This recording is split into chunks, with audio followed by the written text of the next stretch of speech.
प्रभु राधा राधा राधा कह के एकांत एकदम पहुंच गई। रुक्मिणी सहम गई कि ऐसा राधा प्रेम। द्वारिकाधीश कहा, प्रभु जिनका आप नाम लेकर के आंख मुंदे हुए अश्रु प्रवाह करते हैं, एक बार मैं उनके श्री चरणों के दर्शन करना चाहती हूँ। कहा तो असंभव है महालक्ष्मी जी के लिए, असंभव। प्रभु कभी आपकी कृपा से जीवन भर आशा रखूंगी, एक बार राधा रूप का दर्शन कर लो। ठीक है, कभी ऐसा संकेत मिला किशोरी जी का तो जरूर आपको दर्शन कराएंगे। ब्रज लीला के अंतर्गत ऐसा आता है, निकुंज लीला में तो वृंदावनम परित्यज्य पादमेकम न गच्छति, तो नंद बाबा वृषभानु बाबा और सब परिकर सूर्य ग्रहण पड़ा हुआ था, तो प्रभात से शायद वहां गए हुए थे। उधर से द्वारिका का परिकर आया हुआ था। प्रभु को तो सब पता ही था, जब सूचना मिली तो प्रभु किसी को साथ नहीं ले गए, पहले एकांत जाके दर्शन। फिर रुक्मिणी जी के पास आए, बोले तुमने कहा था कभी राधा रूप का दर्शन, तो आई हुई हैं ब्रजवासियों के संग, ब्रजमंडल परिकर पूरा हमारा, जाओ दर्शन करें। अकेले रुक्मिणी जी जे भी प्रधान द्वार पर गई तो छड़ी ले एक सखी खड़ी थी, फूल की छड़ी, स्वामी जी की, यहां वृषभानु महल में प्रकट हुई लाडली नित्य बिहारिणी। जे ही सखी को देखा तो झुक गई, यही होंगी राधा। लक्ष्मी कोट विलक्ष लक्षण लसल लीला किशोरी सतई, राधाध्यम ब्रजमंडले थी। ब्रजमंडल में जो उनकी आराधना कर रही वो नौ युवती इतनी सुंदर है कि लक्ष्मी कोटि विलक्ष लक्षण लसल लीला किशोरी सतई, करोड़ों लाखों लक्ष्मी जिनके रूप को देखकर आश्चर्यचकित हो जाए, ऐसा रूप राधा दासी का, ऐसा ब्रज तरुणी का है। ब्रजनो तरुणी कदम नागरी निरखी करत अधग्रीमा। जे ही लक्ष्मी स्वरूपा रुक्मिणी जी ने देखा, उनका स्वामी जी अंदर, स्वामी जी पहली सीढ़ी पे जो विराजमान अंदर गई तो और अलवेली भांति दूसरी से, अब पक्का यही हूं। नहीं, स्वामी जी सात ड्योढ़ी में हर ड्योढ़ी की सखी को प्रणाम करती कि यही स्व, और जब अंदर गई तो वो तेज पीता अरुणक्षरी मनंत तड़े लता भाम, कौन भांति, कौन कांति, कौन रूप, कौन ने, कौन है एक स्वभाव, कहा अली कहिए सखी कैसे कहूं। यहां लगा कि हित सजनी जो प्यारी जो के रूप का वर्णन करें, देखो माई सुंदरता की सीमा। ये जो ब्रजनव तरुणी हैं ये ग्रीवा झुका देती हैं, रूप सौंदर्य का भार नहीं सह पाती स्वामिनी जी की जो सेवा में। ऐसा ब्रजनव तरुणी कदम नागरी, कदम माने होता समूह, नौ तरुणियों का समूह, नागरी प्रिया जो के रूप को देख करके अधिग्रीवा, देखो माई सुंदरता। जे ही रुक्मिणी जी की दृष्टि गई अशुभ प्रवाह, कुछ देर मधुर मृदु वार्ता स्वामिनी जी ने। जब वापस गई तो कहा आप जीते कैसे हो इनके बिना, आप जीते कैसे हो। पहले तो मैं समझती थी क्या राधा का रूप है जो आप अशुभ प्रवाह करते रहते हैं, क्योंकि एक से एक महाशक्तियां अष्टपटरानियों के रूप में है, सब दैवी शक्तियां जो 16,100 के रूप में है, क्या इनमें से, पर आज मुझे लगा कि आप जीते कैसे हो। तो उनका मैं तो सदैव उनके समीप ही रहता हूं, ये तो बाह्य प्रगट लीला का स्वरूप। तब बोध रुक्मिणी जी बहुत एकांतिक वक्षस्थल में विराजमान श्री लांछन चिन्ह के रूप में है। महाप्रभु ऐसा लग रहा है कि वर्णन कर रहे हैं रूप का, बोले ब्रजनों तरुणी कदम नागरी निरखी करत अधग्रीवा। अब इंतजार हो रहा है कि आगे रूप वर्णन होगा, तो कह रहे हैं जो को कोटि कलप लगी जीवे रसना कोटि को पावे, तो रुचिर बदनार बिंद की शोभा कहत न आवे। स्वामी अगर कोई करोड़ों कल्प तक जीवित रहे, करोड़ों रसना प्राप्त हो, तो भी आपका रूप, कौन कह रहा है, इत सजनी जो उस रूप का सेवन करती हैं, जो उस रूप का दर्शन करने का दान करती हैं, जो उस रूप के सेवन का अधिकार प्रदान करती है, वो कह रही है। श्री स्वामी हरिदास जो कैसे कोई वर्णन करे प्यारी जो आपके रूप का, इस एक स्थित रूप हो तो उसको देख के वर्णन किया जाए, लेकिन ये तो नौ नवायमान। यह कौन बात जो अब ही और अब ही और अब ही और है, ये कौन, कैसे, ये कौन, कौन भांति, कौन कांति, कौन रूप, कौन ने, कौन एक है स्वभाव, कहा आली कहिए सखी कैसे बताओ। कहा कहो एक जीव सखीरी बात की बात की बात। अगर किसी उदाहरण में देखें त्रिभुवन में कि कोई सुंदरी जिससे स्वामिनी जी की उपमा, पाछे न होती अब हूं आगे हूं न हुए है, स्वामी हरिदास जी ये गति अद्भुत रूप की और है। महाप्रभु हरिवंश देवलोक भूलोक रसातल सुनी कवि कुल मति डरिए, सहज माधुरी अंग अंग की कही कासों पट तरिए। किसी भी कवि की सामर्थ्य नहीं, न देवलोक में, न भूलोक में, न रसातल में, किसी लोक में ऐसा कोई नहीं जिससे उपमा दी जाए कि हमारी श्री राधा किशोरी कैसे, बोले अमुक जैसे। नहीं नहीं नहीं, ऐसा रूप का प्रभाव, प्रताप रूप गुण वैबल श्याम उजागर जो हैं वो सदैव अधीन रहते हैं।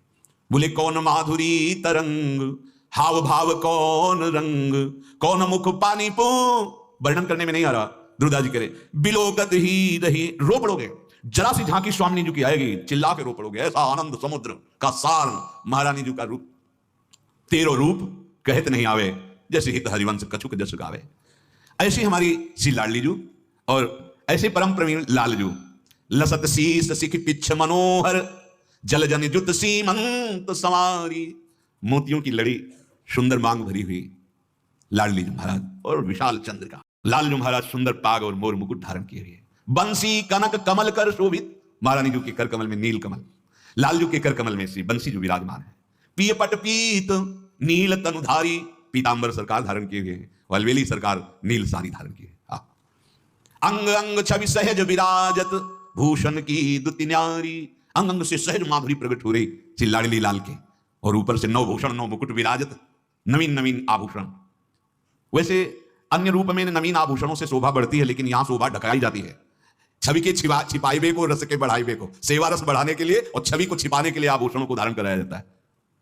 सहज माधुरी अंग अंग की कई कासो पट तरिए, श्रमित झलक बाढ़ति नयनन में हित ध्रुव नाहिन जात सवारी। प्रातःकालीन बेला है, नेत्रों में कुछ कुछ अभी अरुणिमा आलस की है। युगल सरकार श्री चरणों से विहरण कर रहे, तो बहुत सुकुमार अति सुकुमारी लाडली पी किशोर सुकुमार छोटे छोटे श्रम बिंदु हैं। ये शोभा मयूर मंडली निरख रही, साथ में सहचरिया हैं। अब ताल मृदंग उपंग वीणु संगीत का प्रातःकालीन क्षण क्षण में अद्भुत लीला। प्रियालाल मयूरों ने मानो नेत्रों से कहा कि आज सरकार हमारी आपकी होड़ होगी, पहले आप नृत्य करो, फिर हम नृत्य करते हैं, देखते हैं कि आपके चरण सेवक हम मयूर मंडली जीतते हैं या आप सरकार जीतते हैं। अब अद्भुत संगीत बादत मृद मदंग नाचत सबे सुधंग, तो नवल लाल संग बाल निरतत गति चंद चाल मोहित भय सिखी मराल छवि निहारी री। अब ये तो सकल कला प्रवीण श्री स्वामिनी जो है, नागरी नव किशोर है, नवीन लाल जो है और नवीन लाडली जो, और चंद्र चाल गति से नृत्य प्रारंभ किया। अद्भुत संगीत। अब तो मोहित भय सिखी मराल छवि निहारी, सब मोहित हो रहे हैं, हंस भी मोर भी मोहित हो रहे। स्वामी जी और लालजू के दो प्रियालाल एक स्वर में आलाप लेते हैं। जितने वहां परिकर के सब मानो मुनिव्रत धरे, कपोती कोकिला कीर, मानो मौनी महात्मा सब विराजमान हो। पलक झपकना बंद हो गया। प्रियालाल ने जी नृत्य करते करते एक स्वर में आलाप लेना। प्रिया और लाल गावत सुर एक ताल भूषण रव अति रसाल। बहुत कला प्रवीण है दोनों। युगल सरकार के नूपुरों की, करधनी की, लाडली जो के वलय कंकण की ध्वनि ताल से बज रही है, नृत्य हो रहा, एक स्वर में आलाप लेकर गान कर रहे हैं। तो सुनत श्रवण मृगज पवन थकित वारिरी। यमुना का प्रवाह रुक गया, वायु का प्रवाह रुक गया, और मृग शावकों की मंडली ऐसे मानो चित्र से लिखी हो। सब श्री प्रियालाल के इस नृत्य और गायन। लटकत सब अंग अंग होत नयन मैन पंग श्रम जलकन बदन बने रुचिर चारुरी। प्रियालाल का ऐसा विविध हाव भाव प्रस्तुत करते हुए वो रसमय नृत्य, नयनों का संचालन, भ्रकुटी का मरोड़न, ग्रीवा का, कर कमल का, सब देख करके पंग हो रहे हैं मन सबके अपार सुख में। और श्यामा श्याम के श्रम बिंदु आज बाढ़ो रस अति अपार नवल कुंवर बिबि उदार निरखत ध्रुव सहचरी हित नित्य विहारी। नित्य विहार रस के रसिक सहचरियां प्रिया प्रीतम के इस नृत्य को देख रहे हैं। मयूर मंडली ने कहा सरकार अब हमारा आप नृत्य देखिए। श्रीपाद प्रबोधानंद जी महाराज इसी लीला का गायन करते हुए कह रहे, गोविंद तार तारम रणयति मुरलीम राधिका हस्त तालिम।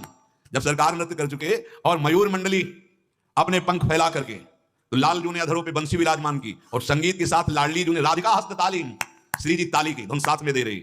दत्ते मते वृंदावन भुवि सिखी ना मंडली तांडवितानी।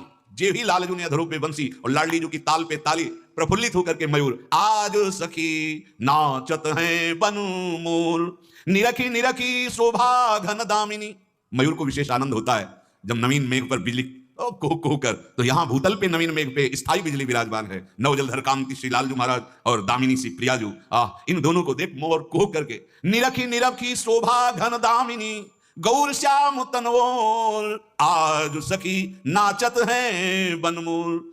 बरसत रूप अमित वर बीथिनु विकसित सुमन सुरंग अति अनुराग मुदित बन बोलत द्रुम द्रुम लतन विहंग। मोर तो नाच रहे हैं और पक्षी डालों में बैठकर स्वर ताल के साथ गान कर रहे हैं। संपूर्ण वृंदावन खिला हुआ है और सबके सुंदर मन सुमन, ये सब प्रिया प्रीतम सहित मयूर नृत्य देखकर सबके मन आनंद से आह्लादित हो रहे। अमित रूप की वर्षा हो रही वृंदावन में युगल सरकार के। मयूरों का नृत्य और हंसों की जैसे वीणा की आवाज, ऐसे आवाज सखी कैसे बताऊं। ये युगल सरकार अद्भुत सुख वृंदावन में बरसा रही।